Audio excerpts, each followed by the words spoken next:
baka abutin na naman tayo ng gabi. Alam mo namang hindi maganda yung nangyari nung huli tayo nagpagabi, no?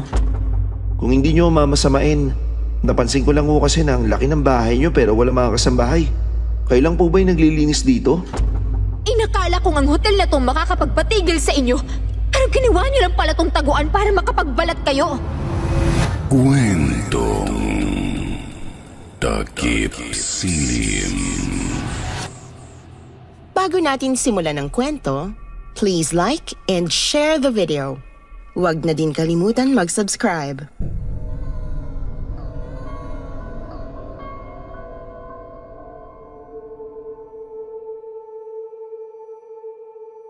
Sa panahon ngayon, malimit nating maensayo yung kurso na pinag-aralan natin noong kolehiyo.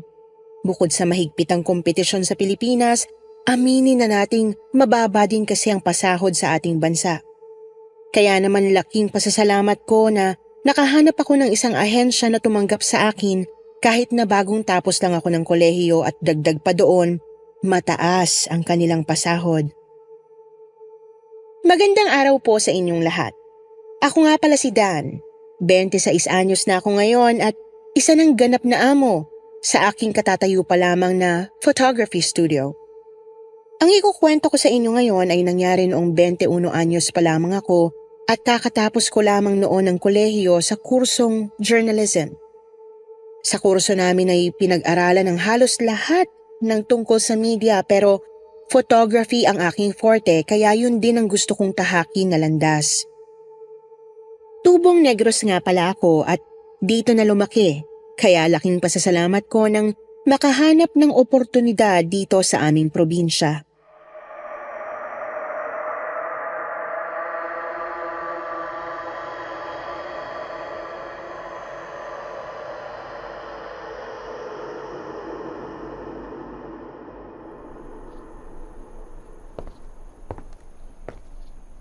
Oh, Dan.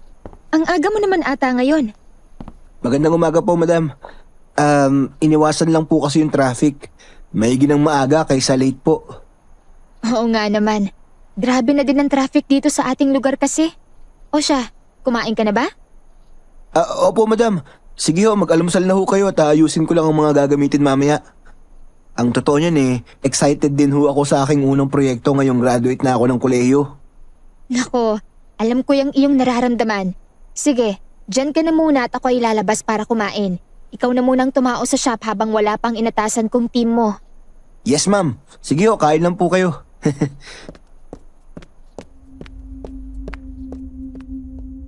Biro ko sa kanya. Mabait ang amo ko. Medyo close na kami gawa ng kilala ko na kasi siya dahil dito din ako nag-intern sa shop niya. Sa ilang buwan akong namasukan sa kanya ay ang dami kong natutunan na nakita naman niya kaya niya ako inabsorb na din dito. Bihira yung unang araw pagkakatiwalaan ka agad ng proyekto at ahente sa trabaho lalo na kung nag-uumpisa ka pa lamang. Kaya hindi ko hahayaan na magkulang ako sa oportunidad na ibinigay sa akin. Binuksan ko ang aking laptop at nagtingin-tingin ng mga inspirasyon para sa aking proyekto. Bale, ako kasi kasama ang team ko ay nakadestino na kumuha ng mga litrato sa isang hindi kilalang hotel dito sa Negros. Ang gusto ng owner ay ma-promote sa social media at iba't ibang website ang kanilang hotel at kami ang nakatoka sa pagkuha ng mga litrato kasama na ang pagkuha ng videos para sa commercial. Habang tumitingin ng litrato online ay nakapukaw ng aking pansin ang isang litrato. Nung pindutin ko kung ano ito ay yun nga ang nasa isip ko. Aswang na baklay.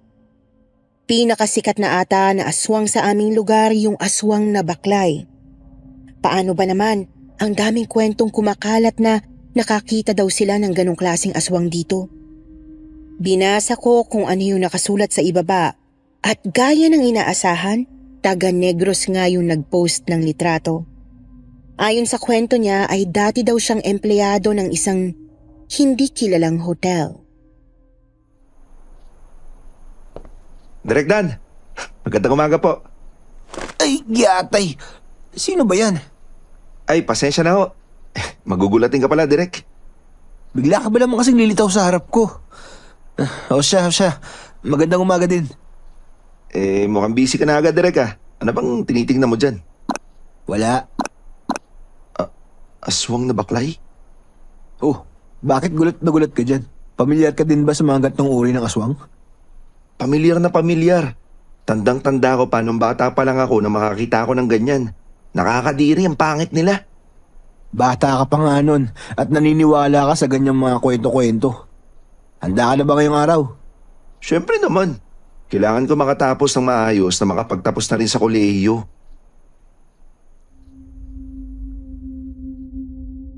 Siya nga pala si Noel. Siya ang magiging assistant ko sa proyekto na ito. Estudyante pa siya at isang intern din dito sa shop. Sabi ni Madam ay napili niya kaming magpartner dahil parehas na fresh pa ang aming mga utak at puno ng ideya. Sabi ni Madam 4 kami, kaya inaantay na lang yung 2 para makapagsimula na kami. Hindi nga nagtagal ay dumating na ang magiging kasama namin. Isang babae at isang lalaki.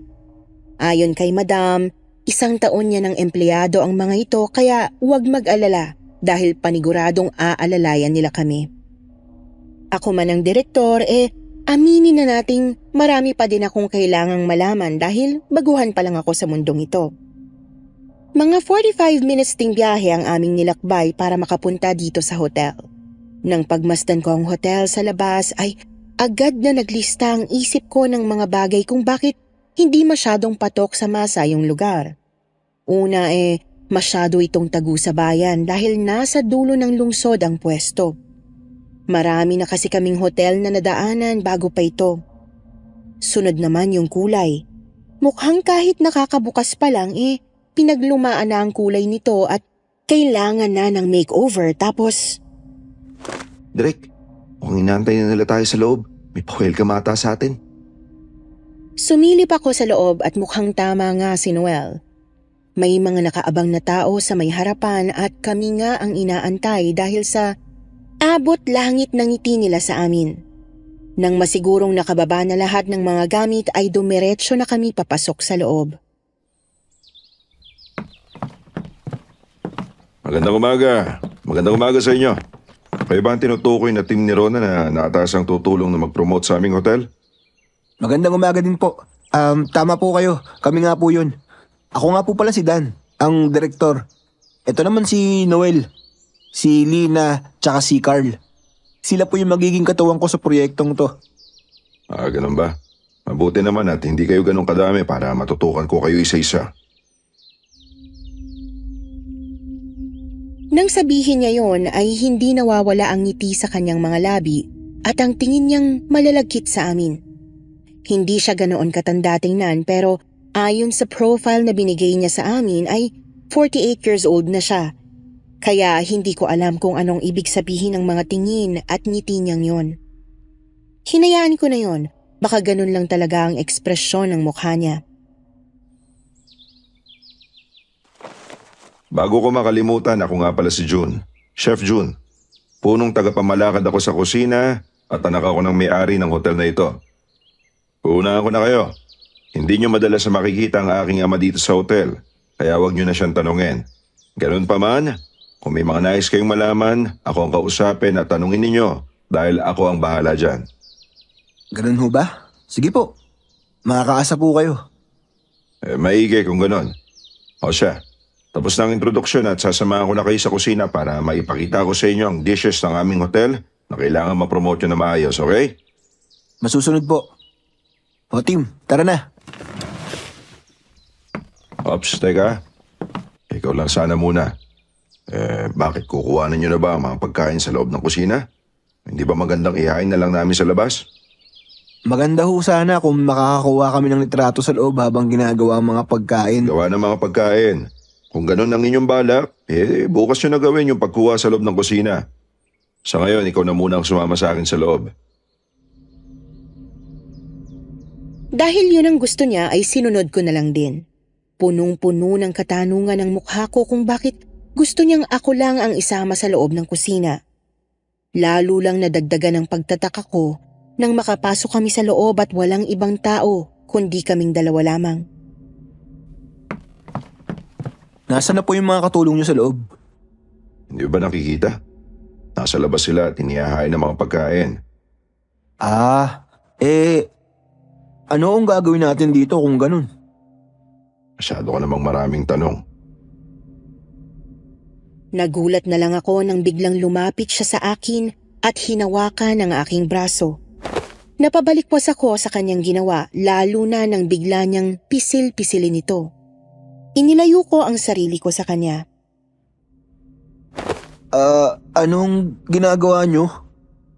Masyado ka talagang maraming tanong, Iho, no? Tinignan ko lang kung malusog ka ba at nang masigurong kaya mo ang trabahong to. Dahil mukhang maayos naman ang pangangatawan mo. Tara na sa labas at simulan nyo na yung pagkuha ng mga litrato. Pagkatapos noon ay tumalikod na siya at lumabas ng kusina. Ang daming tanong sa sarili ko pero iisa lang ang nangingibabaw. Ano ang tunay niyang pakay at ako'y dinala dito sa kusina? Kung ano man yon ay hindi ko hahayaan na maging dahilan ng pagkasira ng proyektong ito. Sabi ng isa sa mga nakausap kong trabahador doon ay maganda daw ang likod ng hotel kaya mabuti kung aking bibisitahin. Kaya naman eto ako ngayon, papunta sa likod ng hotel na tinuturo noong trabahador na nakausap ko. Kung tutuusin, malawak at malaki ang sakop na espasyo ng hotel na yon. Problema lang talaga ay hindi ganon kapansin-pansin lalo na sa mga turista dahil tago ito at madumi na ang kulay kung titingnan sa labas. Ilang minutong lakaran lang ay narating ko na yung likod na sinasabi ng trabahador doon. Tama nga siya. Malawak ito at punong-puno ng mga halaman na lalong nagpaganda ng paligid. Hindi mo aakalain na may ganito palang tambayan sa likod para sa mga customer dahil sa kabaliktaran ng itsura ng hotel sa harapan. May mga bench din doon at playground para sa mga bata. Naglakad-lakad ako para tingnan ang mga halaman. Merong mga tanim na bulaklak na ang kulay ay talaga namang napakatingkad. Halatang naaalagaan ito at nababantayan. Sa isang sulok ay pumukaw ng aking pansin ang basag na paso. Nilapitan ko yon para tingnan ngunit nagtaka ako sa aking nakita. Hindi ito simpleng basag lamang dahil pira-piraso ang paso at mukhang natapak-tapakan na ang halaman na nakatanim dito. Lumapit ako ng maigi para pagmasdan ng isang bagay na nasa tabi ng basag na paso. Pinulot ko ito at pinagpag para masiguro kung ano ba yon at nang ako'y maliwanagan, isang hairnet? Direk! Napabalikwas naman ako nang marinig ang boses ni Noel. Kakaiba talaga ang enerhiyang dala ng lalaking yon, napakataas. Tumingin ako sa paligid at wala siya doon. Tumingin ako sa itaas at doon ay nakita ko siya. Nasa kwarto pala kung saan kami pinatuloy. Ay, nako Direk, pag mo sabihin, nagulat na naman kita. Ano ba kasi yun? Tapos na po kasi yung isang oras. Pero mukhang hindi ka pa po tapos sa ginagawa mo. Extended po ba yung pahinga namin? Tumigil ka nga dyan at lumabas na kayo sa kwarto. Magkita tayo sa reception area. Para kaming tanga doon na nagsisigawan. Buti na lang ay walang masyadong tao dahil kung hindi, baka nareklamo na kami. Binitiwan ko na yung hairnet na hawak ko at pinagpag ang aking mga kamay. Nakapagtataka nga namang tunay kung bakit may hairnet doon. Basag-basag na paso at halamang mukhang natapak-tapakan na hindi ko na problema yon. Kailangan kong ibigay ang buong atensyon ko sa aming proyekto. Natapos ang buong araw at pauwi na kami ngayon sa bahay sakay ng service van namin. Dalawa na lang kami ni Noel dahil laging unang hinahatid sina Lina at Carl. Nako Direk, nabalitaan mo ba yung sunod-sunod na pagkawala ng mga hayop sa ating lugar? Kaya nga Ayon sa mga magbubukid, pinupuntir yan ng magnanakaw ang kanilang mga baboy at kalabaw. Kailangan pa man din nila yun sa araw-araw. Sino kayo magnanakaw yung walang pusong yun? Matagal ng issue sa aming lugar ang mga nawawalang alagang hayop sa bukirin. Matagal nang hinahanap ng mga residente kung sino ang may kagagawan ng mga pagkawala pero naging mailap sa kanila ang kasagutan. Kinabukasan, gaya ng kanyang sinabi kahapon, ay nasa kusina ang aking team para kuhaan ng video at litrato kung paano nila niluluto ang kanilang mga dishes sa hotel. Tanghaling tapat noon at mukhang wala pa si Chef June dahil ang mga kusinero niya ang aming naabutan. O doon ka na pumuesto sa parte kung saan nila ginagawa ang kanilang dessert. At ako nang bahala dito sa parte kung saan ginagawa ang mga ulam, okay? Sila Carl na ang bahala sa labas para kuhaan na ng iba pang parte ng hotel. Opo, Direk. Nang makaalis sila ay tinuon ko na ang atensyon ko sa aking pwesto. Hindi ganon kalaki ang team ko kaya kailangan ko ring umaksyon para masigurong walang detalyeng maiiwanan. Kalahating oras na din namin ginagawa ang aming trabaho nang biglang pumasok si Chef June na tila ba aligaga at nagmamadali.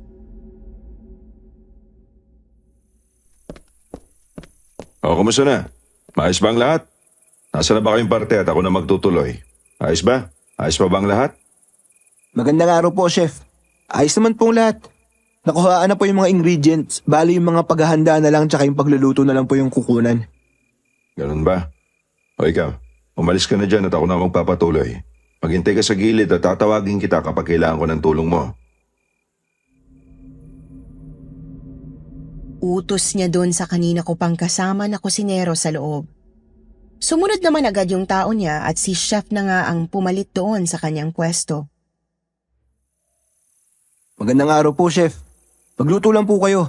Tapos mas mainam kung ikukwento nyo po yung mga ginagawa nyo o kung may mga punto kayo sa proseso na gusto nyong mabigyang pansin ng masa. Oo naman. Kamusta pala ang araw mo? Po, okay naman po. Maganda naman po yung naging simula namin. May mga nakuhaan na din po kaming litrato at video kahapon. Talaga? Saan ka na nakaikot dito sa hotel? Naku, wala pa po masyado eh. Sa reception area, sa kwarto kahapon, sa harap at sa bakuran lang po ng hotel. Oo nga po pala, ang ganda po nung bakod.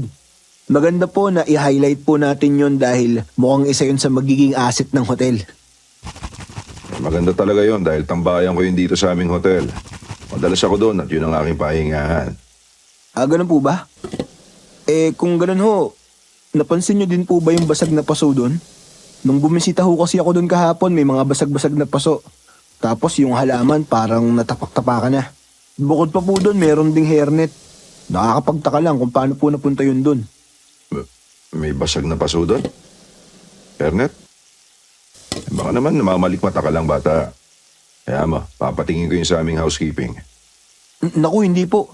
Totoo po na... Ikaw dyan, maaari ka bang kumuha pa ng isang plastic ng laman sa ref? Kukulangin tong nilabas mo dahil kailangan din nating ipagluto yung mga bisita natin.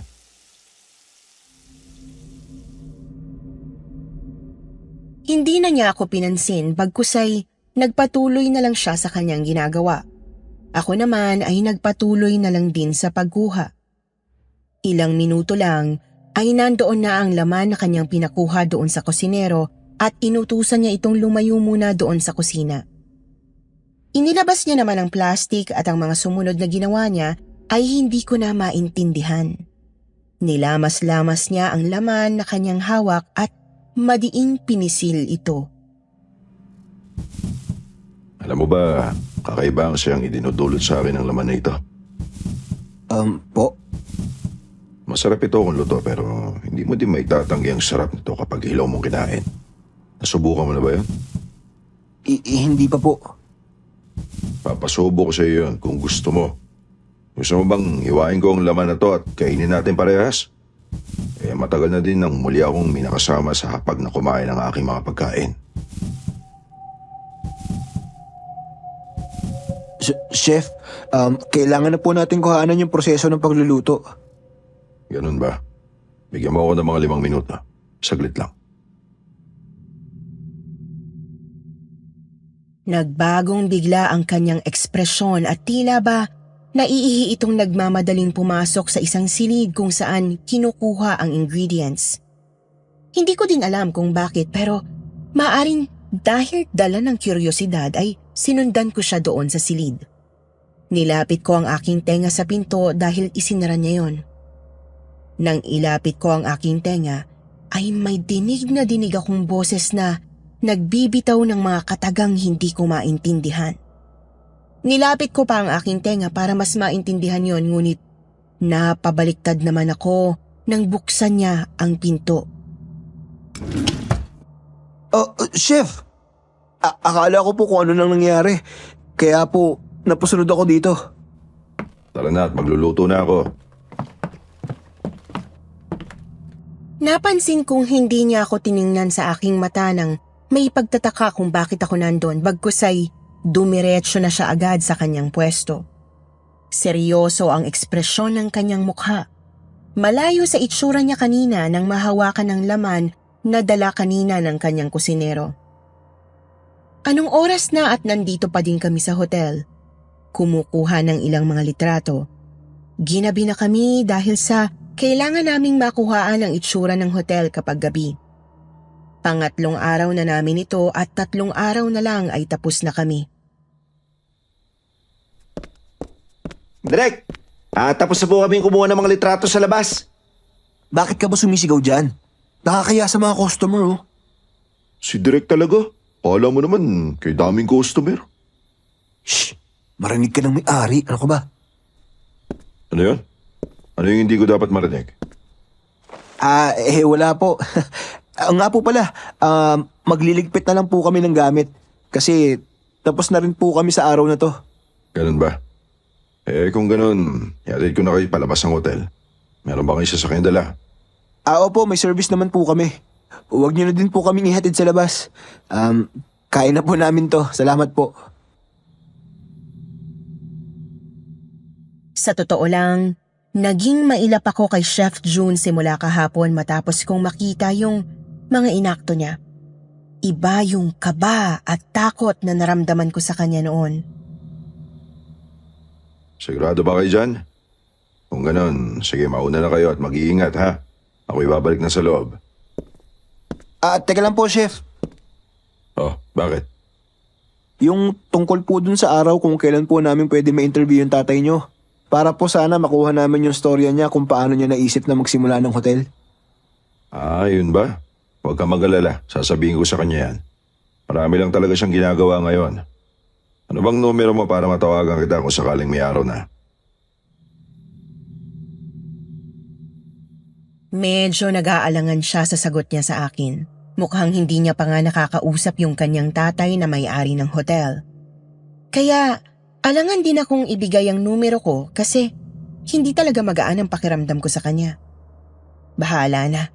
Binigay ko pa din para sa proyektong ito. Direk, okay na po. Naligpit na po yung mga gamit. Ganun ba? Okay. Sige ho. Mauna na po kami. Mag-iingat kayo, Dan, ha? Salamat po. Pagkatapos noon ay dumiretso na kami sa sasakyan. Una nang binabasi na Carl at Lina. Si Noel at si Manong driver na lang ang kasama ko ngayon sa sasakyan. Kasalukuyan ako nagbabasa sa aking cellphone nang biglang may nag-text sa akin. Hindi nakasave na numero. Nang buksan ko yon ay si Chef June pala. Naku, Direk. Mukhang iba ang tama sa'yo ng chef na yun, Ha? Hindi mo napapansin? Kakaiba yung mga tingin niya sa'yo tapos lagi ka pang hinahanap at gustong ikaw ang kumuha kapag kasama siya sa camera. Anong laging hinahanap? Naku, Direk. Sa 3 araw natin na nagtatrabaho doon, mga 20 beses ka na niyang hinahanap sa akin. Napakunot na lang ako ng noo sa mga narinig. Bakit kaya ganoon ang kanyang kinikilos sa akin? Hindi naman siya bakla dahil ayon sa kanya may asawa na siya at anak. Nakakapagtaka talaga. Tantanan mo nga yan, Noel. Hindi magandang nag-iisip ng ganyan sa kliyente natin, oh. Ito naman napakaseryoso. Di ba, Manong? Pagkasabi niya noon ay siya ding biglang pagpreno ng malakas ni Manong driver sa sasakyan. Agad akong sumilip sa harapan kung may nakaharang ba at tila ba napako ako sa aking kinauupuan. Kitang-kita kong may dumaan na isang parang hayop sa aming harapan.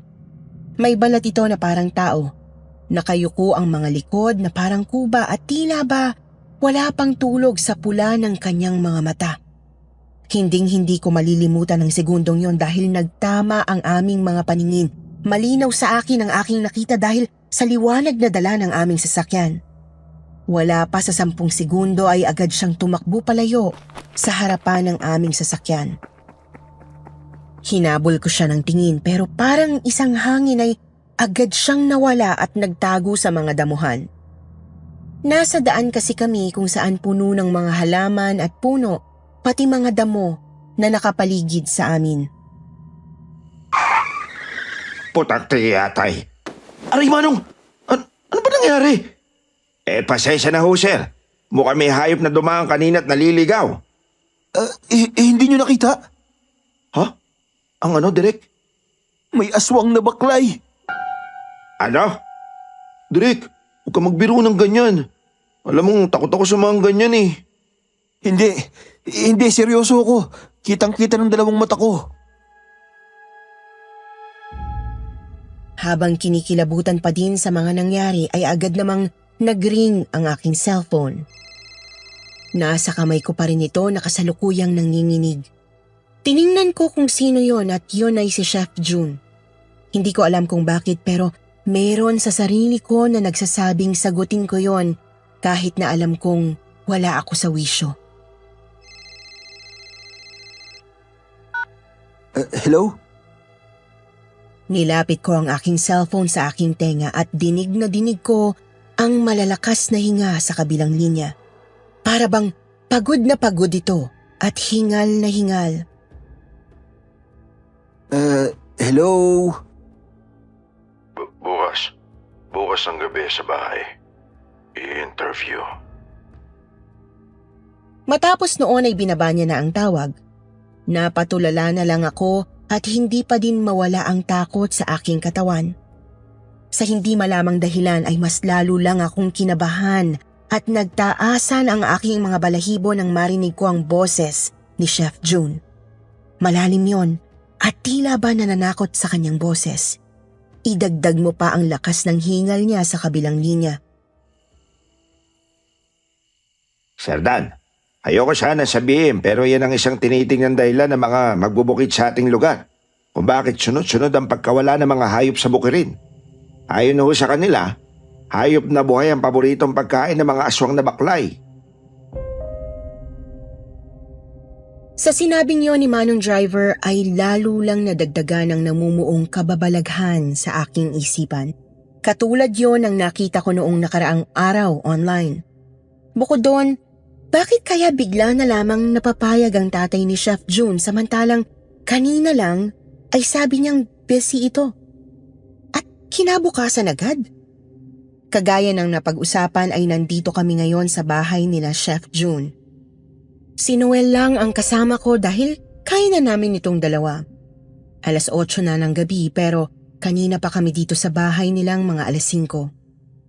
Kanina niya pa sinasabi na nasa meeting pa ang kanyang tatay at mahalaga daw yon kaya kailangang tapusin. Kasalukuyan kaming nasa sala ngayon at nanonood habang nag-aantay. Napakalaki ng kanilang bahay para itong mansyon na maliligaw ka kapag hindi mo kabisado. Kayo po ba'y naniniwala na may aswang? Tignan mo, Direk, oh. Nakarating na sa balita yung sunod-sunod na pagkawala ng mga hayop sa ating lugar. Oo nga eh. Buti na lang sa probinsya lang natin na channel. Anong buti ka dyan? Dapat nga malaman ng publiko para maging maalam sila sa nangyayari sa probinsya natin. Isa pa, yung sinabi mong nakakita ka ng aswang na baklay, tapos si Manong naman sinigundahan. Ako nakakakilabot. Ano ka ba, Noel? Malay mo naman, may masamang loob lang talaga na umiikot sa lugar natin. Yun bang kinukuha yung mga alagang hayop ng mga magbubukid? Ay, Drek, baka din mag-isip ha. Hindi, mas ayos sa'yo na tawang kalaban imbis na aswang. Alam mo, mas ayos sa akin kung mapagbayaran ng may kasalanan kung ano yung mga masamang ginawa niya. Ayos lang ba kayo dyan? Alam kong hindi ito ang inyong inaasahan kaya pasensya na sa abala. Mukhang bumaba na si Chef June. Kanina pa siyang nagtatago sa loob ng kanyang silid sa itaas. Sabi niya ay may mahalaga pa siyang inaayos. Opo, ayos lang po kami. Huwag niyo na po kaming alalahanin. Sabi ko na lang kahit na ang totoo kanina pa nagrereklamo ang aking isip. Bukod sa pag-aantay kasi, pagod na rin ang aming mga katawan. Gawa ng galing kami kanina sa hotel para magtrabaho. O siya, tumayo na muna kayo dyan at iikot ko kayo sa bahay. Mukhang napinid na ang inyong mga puwet sa aming sofa. Pagkasabi niya noon ay agad din naman kaming tumayo, lalo na si Noel. Kanina pa yun kating-kati na ikutin ang bahay ni Chef June. Manghang-mangha siya sa laki nito. Naglalakad-lakad kami habang pinagmamasdan ang ganda ng bahay ni na Chef June. Iba nga naman talaga kapag alam mong nagtagumpay ka sa buhay. Chef June, kung hindi nyo mamasamain, napansin ko lang ho kasi na ang laki ng bahay nyo pero wala mga kasambahay. Tapos ang linis-linis pa. Kailan po ba yung naglilinis dito? Yun ba? Salamat naman sa puri mo sa aming bahay. Meron kaming kasambahay na pumupunta dito isang beses sa isang linggo. Hindi rin naman kasi kami madalas sa bahay kaya ayos na ang isang beses sa isang linggo. Sa bagay nga naman ho. Nako, ang ganda naman ho ng painting na to. Sabay turo ni Noel doon sa nakapaskil na painting sa hallway ng mansyon. Isang bukirin yon na punong-puno ng mga hayop kagaya ng baka, baboy, kambing at mga manok.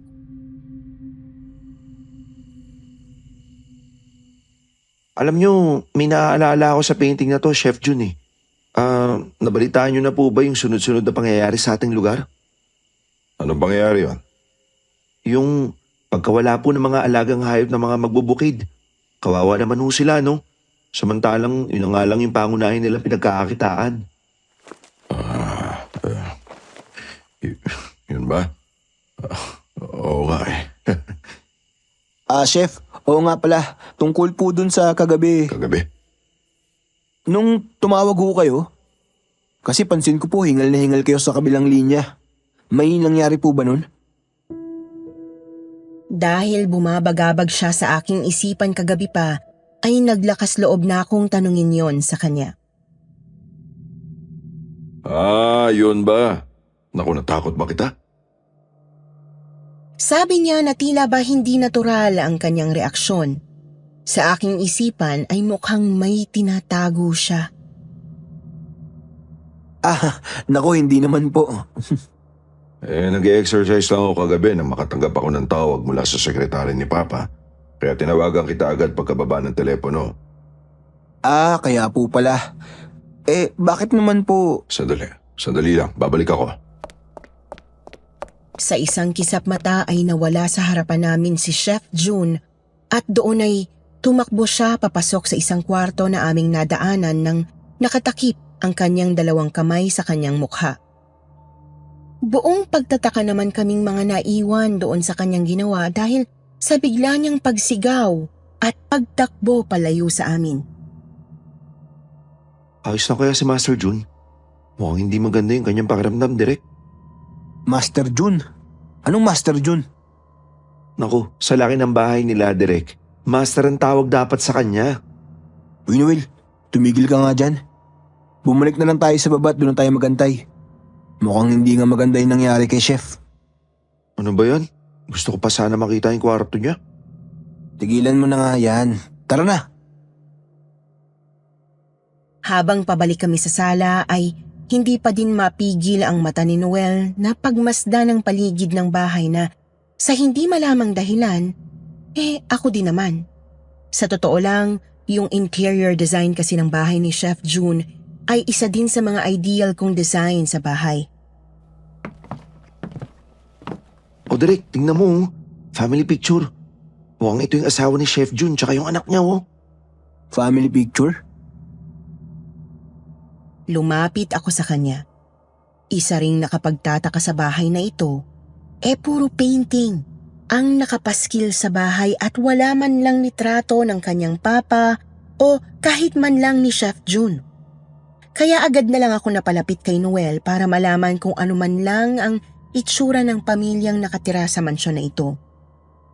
Kinuha ko sa kanya ang picture na tinutukoy niya na nakadisplay sa tagong parte ng bahay nila. Mukhang hindi talaga sila fan ng family picture na nakadisplay sa loob ng bahay. Nang tingnan ko yun, ay mukhang asawa at anak niya nga ito. Maganda ang babae sa litrato. Kayumanggi ang kulay ng balat nito. May balingkinitang katawan, matangos na ilong, bilugang mga mata at makapal na labi. Pinay beauty kung kanilang ituring. Sorry kay Master Chef sa mga sinabi ko kagabi ha. Kala ko talaga may gusto siya sa'yo pero ganda naman pala yung tipo niya sa isang babae. Ang ganda ng asawa niya. Ayan, sige. Kaya ayusin mo yung mga sinasabi mong bata ka ha. Kala mo naman, ang tanda mo na makapagsalita ka ng ganyan sa akin. Ha? Tama naman ako ah. Napapansin ko sa'yo. Tignan mo to. Yung bata sa picture. Hindi ba parang pamilyar yung mukha niya? Saan, Derek? Patingin niya. Hindi ko maalala. Pero mukhang may kamukha siya eh. Totoo ang aking sinasabi. Yung babae sa litrato pamilyar sa akin. Kung ito nga ang kanilang anak, malakas ang kutob ko na nagkita na kami noon o maaring nakikita pa rin namin ngayon. Tumagal pa ng 1 oras ang paghihintay namin sa sala at hindi pa nga bumababa si Chef June. Mag-aalas 10 na at wala naman kaming service van kaya kailangan naming makahabol ng uwi hanggat may masasakyan pa. Nag-usap kami ni Noel na sa susunod na lang ang interview dahil mukhang wala din naman kaming mapapala ngayong araw. Papunta ako ngayon sa silid na pinasukan ni Chef June kanina para magpaalam ng maayos sa kanya. Nabura na yung mga pag-aalinlangan ko sa kanya matapos malaman na tunay naman pala siyang lalaki at may pamilya na. Sa totoo lang hindi naman sa pag-iisip ng mataas sa aking sarili. Yung mga inaasta niya kasi sa akin ay mukhang tipo niya nga ako. Nang marating ko yung silid, pumatok ako agad. Kaso, nakakatatlong katok na ako at tawag sa pangalan ni Chef ay wala pa rin sumasagot. Napaisip tuloy ako na baka tinulugan na kami nun. Uuwi na lang sana kami at magpapaalam na lang ako sa text nang may marinig akong malakas na kalabog sa loob ng kwarto. Tunog yon na para bagang isang bagay na nahulog sa loob. Dali-dali ay binuksan ko ang pinto ngunit nakakagimbal na pangyayari ang bumulaga sa akin. Sobrang baho ng kwarto na halos masuka na ako sa aking naaamoy. Bukas ang ilaw at kitang-kita ko ang mga kalat na lupa at damo sa loob ng kwarto. Meron pang kung anong hindi ako nagkakamali ay dumi ng hayop sa bukirin. Ngunit may amoy doon na tila nakakasulasok at hindi ko mawari kung ano ba ang amoy na ito. Chef? Chef? Chef June? Ngunit wala talagang sumasagot sa akin. Kagaya ng napapanood ko lagi sa telebisyon ay sumilip ako sa ilalim ng kama na sobrang laki at baka nandun siya. At sa aking gulat ay napatakbo na ako palabas ng bahay. Isang baklay. Isang aswang na baklay. Malinaw sa aking mga mata ang nakita ko at hindi ako maaaring magkamali doon.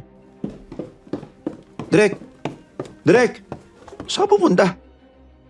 Tara na, Noel. Mayroong aswang na baklay sa kwarto ni Chef June.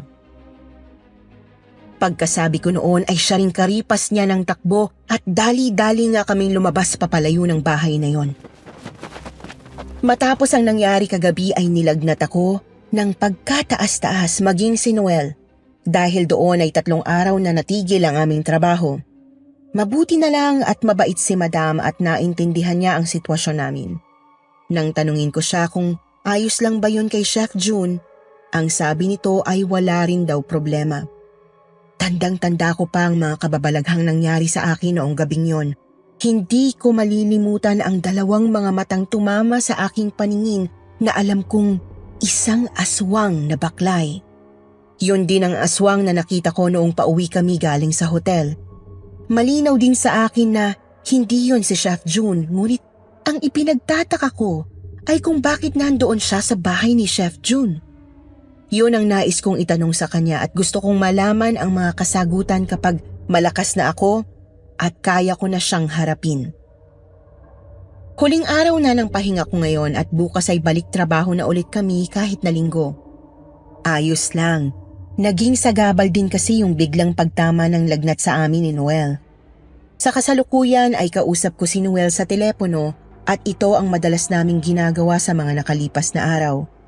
Grabe kasi ang trauma niya noong araw na yun.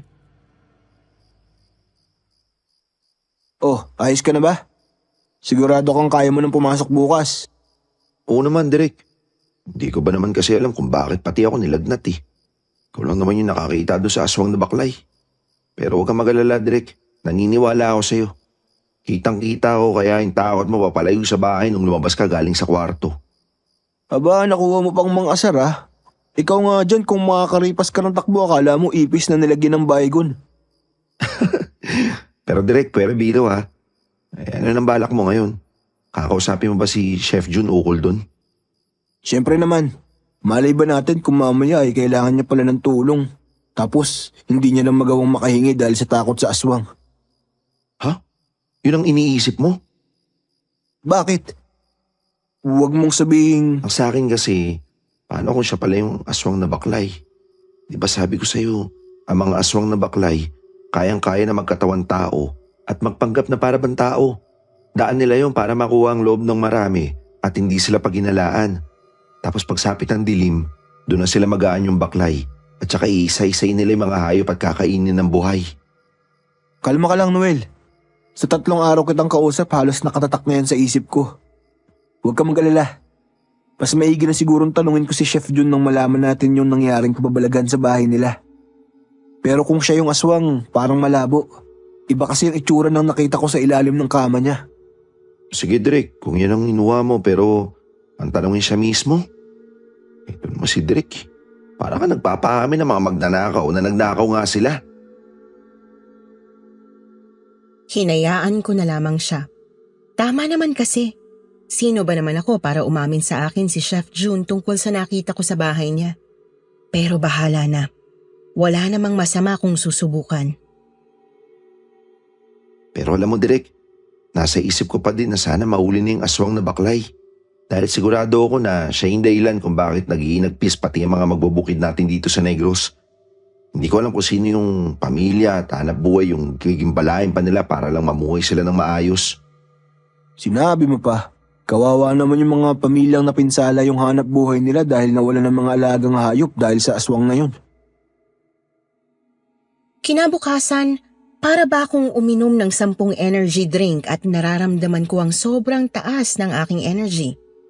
Iba talaga ang sarap ng feeling kapag nakakapagpahinga ka ng matagal.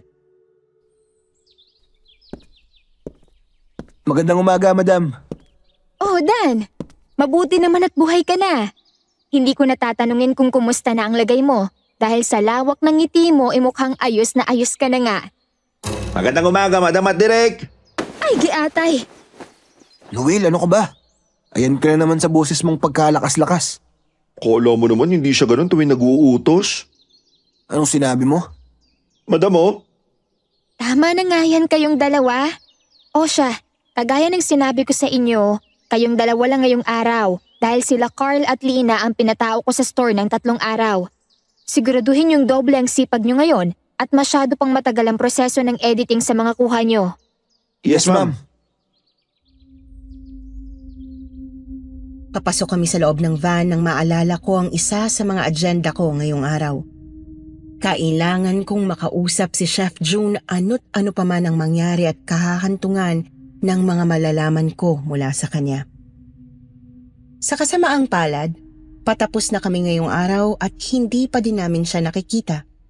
Sabi ng secretary niya ay simula kagabi, hindi pa rin daw nagpaparamdam sa kanya si Chef June at yon ang unang beses na ginawa yon ni Chef. Naku naman, mukhang bigo tayo sa araw na to ah. Siguro bukas na lang ulit kung magpakita man siya. Hindi ka ba nagtataka? Bakit bigla siyang mawawala sa sariling hotel na minamanage niya? Samantalang nandito siya lagi nakabantay tuwing nandito tayo. Hindi kaya may tinatago siya sa atin? Ano ko ba naman, Noel? Guilty na agad sa iyo yung tao malay ba natin kung pati siya biktima lang pala. Kumalma ka lang dyan. Kahit naman ako hindi ako titigil hanggat di ko siya nakakausap. O nga pala, tapos ka na ba magligpit dyan? Tara na, baka abutin na naman tayo ng gabi. Alam mo namang hindi maganda yung nangyari nung huli tayo nagpagabi, no? O Drek, all goods na. Tara na po. Matapos noon ay dumiretso na kami sa van. Mukhang lugmok na lugmok si Manong driver ngayong araw dahil hindi kagaya ng malalaki niyang ngiti ay nakasimangot ito ngayon. Oh, Manong. Anong nangyari? Mukhang hindi ka yata nakainom ng energy drink ngayong araw ah. Naku Drek, paano ba naman kasi? Nabiktima na din yung anak niya ng mga magnanakaw ng mga hayop sa bukirin. Ha? Nakuha din yung alaga mong hayop, Manong? Sir Dan Isang gabi daw nang lumawas sila sa Bacolod pagbalik nila, nawawala na ang nag-iisa nilang alagang kalabaw na tumutulong sa bukid kapag nag-aani ng palay. Wala naman hong nakakita na kapitbahay o kahit anong bakas. Baka naman naligaw yung alaga mong kalabaw. Kagaya ng mga naunang kaso, Sir Dan, wala akong bakas na kahit na anong ninakaw ang hayop sa kanila. Sana talaga mahuli na yung magnanakaw na yan.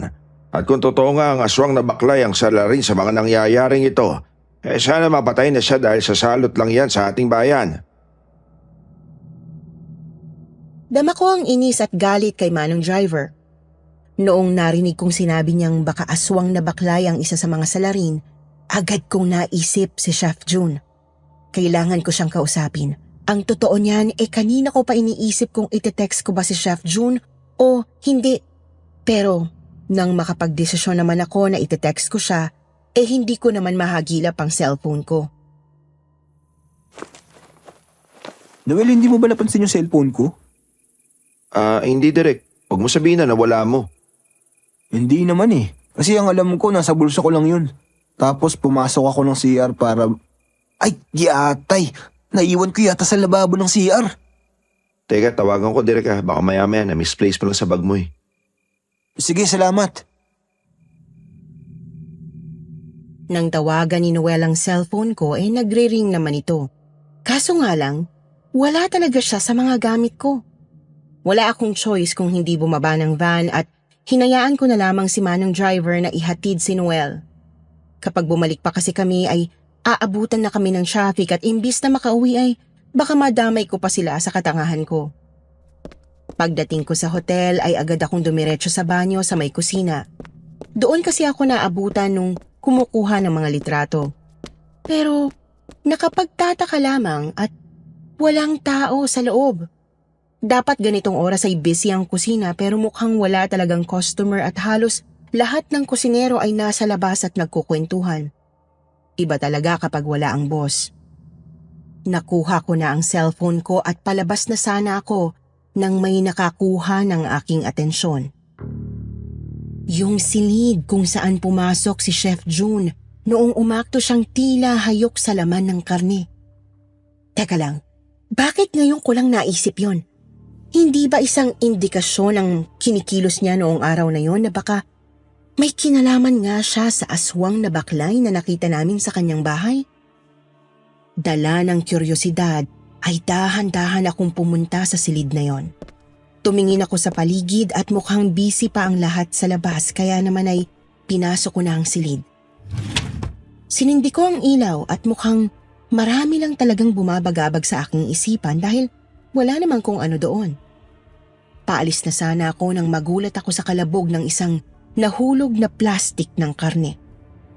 Baka mapagbintangan pa ako ng kung ano, kaya agad kong pinulot yon at ibabalik na sana sa kanyang lagayan nang mapansin ko ang isang pihitan ng pintuan na natatabunan ng mga laman sa gilid ng silid. Muli, dala ng kuryosidad ay pinihit ko yon at laking gulat ko nang malaman na may tagong silid pala doon. Inalis ko ang karneng nakaharang at ako'y pumasok sa loob. Nasa loob na ako at nakakabingi ang katahimikan sa paligid. Dahan-dahan akong bumaba sa maliit na hagdan at bago ko pa man mailapag ang aking isang paa, ay agad na sumara ang pinto sa labas. Iaangat ko na sana ang sarili ko para buksan muli yon nang sa isang iglap ay merong humila sa aking katawan pababa na siyang nakapagpalagapak sa akin sa sahig. Hilong-hilo ako nang idilat ko ang aking mga mata. Tao! Isang tao! Sino ka? Isa kang tao! Hindi pa bumabalik ang aking wisyo pero rinig na rinig ko ang saya sa kanyang tinig habang nagsasalita. Dinig din ang pagtatalon niya sa loob. Ilang sandali pa nang maliwanagan ako sa aking paligid at doon ay makikita ang tila kwadra na silid. Puno ng mga lupa at damo ang paligid. Isama mo pa ang masangsang na amoy na kagaya din ng naamoy ko sa kwarto ni Chef June. Teka lang. Nilingon ko ang tao sa aking tabi at doon ay halos matumba ko nang sumambulat sa akin ang isang aswang na baklay. Naaalala ko ang kanyang itsura. Siya ang aswang na nakita ko sa harap ng van at ang aswang na nasa kwarto ni Chef June. Lumayo ka sa akin! Aswang! Aswang!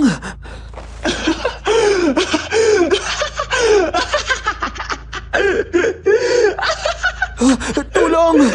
Tulong! Tulungan niyo ako! Ikaw siguro ang bagong pagkain na alay sa akin ng aking asawa.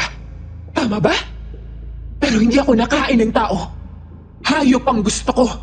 Hayop! Hindi ko alam kung anong gagawin sa oras na yon. Isang aswang na baklay ang nasa aking harapan. Mahaba ang kanyang buhok. Ang kanyang balat ay kulukulubot at nakabali ang likod. Malalaki ang kanyang mga ngipin, mapupula ang mga mata, at nakabaluktot maging ang kanyang mga kamay. Ang boses niya ay napakalalim na tila ba meron siyang mikropono sa kanyang lalamunan. Lumayo ka sa akin! Parang awa mo na! Pero ikaw ang kusang lumapit sa aking silid, iho. Sino ka? Anong ginagawa mo dito? Mali ang iyong tanong, iho. Anong ginagawa mo dito? Ako ang asawa ng may-ari ng hotel na ito at ang kanyang swerte sa negosyo. Dinala niya ako dito mula sa aming liblib na probinsya para maging swerte kapalit ng habang buhay na pagkain para sa akin. Ikaw? Asawa ka ng tatay ni Chef June? Mangmang! Asawa ko ni Chef June. Siya ang may-ari ng hotel na ito. Napatahimik na lang ako sa aking mga narinig. Kung ganon, si Chef ang tunay na may-ari ng hotel? Ngunit bakit niya yung tinago sa amin? Bukod pa doon, ito ang kanyang asawa? Ibang-iba ito doon sa picture sa kanyang bahay. Kahit na takot ako ay muli ko siyang tiningnan. Hindi maaari. Siya nga yun. Siya yung babae sa family picture sa bahay ni Chef June. Tama ng pagpapanggap, iyo. Ilang beses na tayong nagkita. Tama ba? Ikaw yung lalaki sa sasakyan. At ikaw din ang walang habas na pumasok sa aming kwarto habang ako'y bumibisita sa bahay. Parang awa mo na. Huwag mo akong saktan. Sa kasamaang palad, iho, sino man ang makakita sa akin ay impyerno ang sunod na kikitain. Sa sinabi niyang yon ay mas lalo akong napaatras sa gilid ng silid at pilit kong inilalayo ang sarili ko sa kanya. Kitang-kita ko rin kung paano niya inilalapit ang sarili niya sa akin. Nang isang iglap ay biglang bumukas ang pinto sa itaas. Tulong! Tulong! Tulungan niyo ako! Dan! Ngunit mukhang hindi tulong ang makukuha ko. Si Chef June yun at dali-dali siyang pumasok sa loob ng silid at sinara ang pinto. mahal. Siya ba ang iyong alay sa akin? Pero siya'y tao. Meron ako nakahanda sa iyo sa likod ng hotel. Mamaya sasamahan kita para bisitahin ng iyong hapunan. Ganoon ba? Eh anong gagawin natin sa kanya? Kitang-kita ko kung paano niya yakapin at hawakan na tila ba isang normal na tao ang aswang na baklay sa aking harapan. Kung ganon, tama nga si Noel. May kinalaman si Chef June sa aswang na baklay na aking nakita sa kanyang bahay. Ano bang ginagawa mo ditong bata ka? Hindi mo ba alam na sagrado ang parting ito ng hotel? Chef, patawarin niyo po ako. Wala po makakaalam nun. Pangako po, maniwala po kayo sa akin. Kahit kailan hindi ko gustong ugali na tila ba nandidiri ka sa akin. Masyado ka din pakailamero at ang dami mong tanong. Kala mo ba hindi ko napapansin yung pagkunot ng mga kilay kada kinakausap kita? Kala mo yata tipo kita. Tipo kitang ipain para makakuha ng mas madaming hayop para sa aking asawa. Ano pong ibig niyong sabihin? Ikaw sana ang gagawin kong suspect sa susunod kung pakay ng pagkuha ng ilang mga hayop sa bukirin. Ngunit masyado kang nagmamatalino. Masyado kang madaming tanong at tinala. Kaya sinabi ko na sa anak natin na ayoko ng plano niyang proyekto na yan. Hayaan mo na siya, mahal. Alam mo namang baliw ang anak natin na iyon at gustong mamuhay ng normal kasama ang mga tao. Sa totoo lang ay magulo pa sa akin ang lahat pero iisa lang ang malinaw. Si Chef June ang dahilan ng sunod-sunod na pagkawala ng hayop sa aming lugar at siya rin ang may kagagawan kung bakit naging mahirap ang pamumuhay ng ilang tao sa aming lugar. Mga hayop kayo! Mga aswang! Mga halimaw! Sige lang at sabihin mong nais mo sabihin. Dahil Dan, walang sino man ang nakapasok sa silid na ito na nakalabas ng buhay. Sige mahal, ikaw nang bahala sa kung anong gagawin mo sa kanya. At baka gusto mo muling makatikim ng laman ng tao. Sa isang iglap ay napako na sa akin ang matatalim na tingin ng aswang na baklay sa aking harapan. Walang ano-ano'y nilapitan niya ako. Inilapit sa aking mukha ang kanyang katawan at pinagmasdan ito.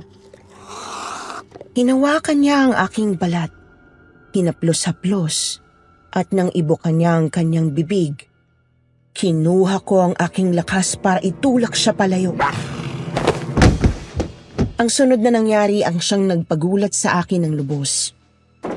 Muling biglang bumukas ang pinto sa itaas at kitang-kita ko kung paano hinarang ng isang babae ang kanyang katawan sa akin na tila ba ipinagtatanggol ako sa aswang na baklay.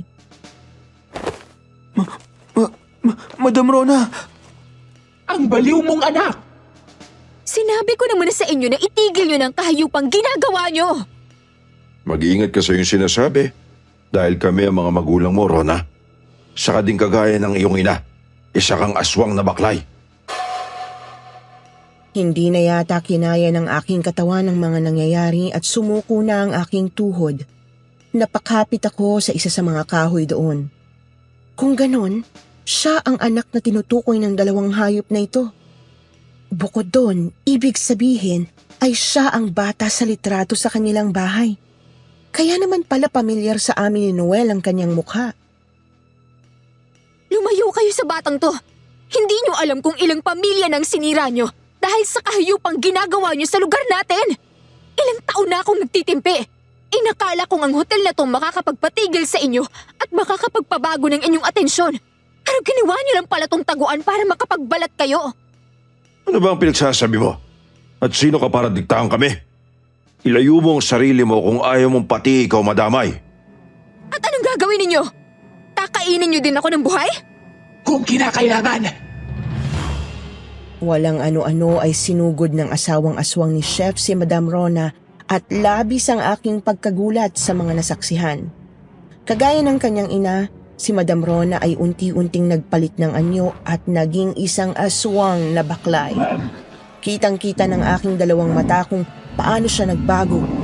At kasunod nun, ang pagpigil niya sa kanyang ina na mukhang desididong bawian ako ng buhay. Hindi maaaring wala akong gawin. Kinuha ko ang lahat ng lakas ng loob na meron pa sa aking katawan at kinuha ko ang isang bakal na nakita ng mata ko kanina. Hawak ang bakal sa kamay ay nilapitan ko si Chef June na akmang pipigilan si Rona at hinampas ko ng malakas sa kanya ang hawak kong bakal. Hindi ako tumigil hanggang sa masiguro kong hindi na siya makakapalag pa. Ngunit habang hinahampas siya, ay siya ring may parang tumusok na matalim sa aking braso. Tiningnan ko yon at nakita kong nasa gilid ko na ang asawang aswang ni Chef June. Ibinaon niya ang mahahabang kuko sa aking braso na nakapagpatigil sa aking ginagawang paghampas kay Chef. Sinulyapan ko si Madam Rona at nasa sahig na siya. Nang hihina. Mahal! Mahal! Huwag mo akong alalahanin. Tapusin mo na ang dalawang yan. Mga hayop kayo! Malapit na siya sa akin nang muli ay hinarang ni Madam Rona ang kanyang sarili sa aking harapan. Kitang-kita ko kung paano bumaon ang matatalas na kuko ng kanyang ina sa kanyang dibdib na siyang nakapagpahina sa kanya. Ngunit nang inakalang wala na siyang lakas, ay tinalikuran na ng aswang ang kanyang anak at akmang ako'y susugurin.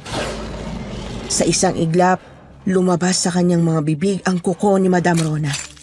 Hindi siya tumigil hanggat hindi yun nababaon at nasisigurong wala na itong lakas at nakahiga na sa sahig. Agad din akong kumilos nang makitang patayo na si Chef June. Muli ay hinampas ko siya gamit ang hawak-hawak ko pa ring bakal. Hingal na hingal sa mga naganap, nilingon ko si Madam at maging siya ay nakahandusay na sa sahig. Madam! Madam Rona! Lumabas ka na. Dan, pasensya na. Kung pati ikaw, dinamay ko sa dumi ng aking pamilya. Lumabas ka na at iligtas mo ang iyong sarili. Ilang minuto lang ay kakalat na ang apoy sa hotel na to. Hindi, Madam Rona! Kahit na nananakit ang aking braso, pinilit ko ang sarili na buhatin si Madam palabas ng hotel na yon. Ngunit naging mahirap sa amin ang paglabas dahil kagaya ng kanyang sinabi ay tinutupok na ng apoy ang buong hotel.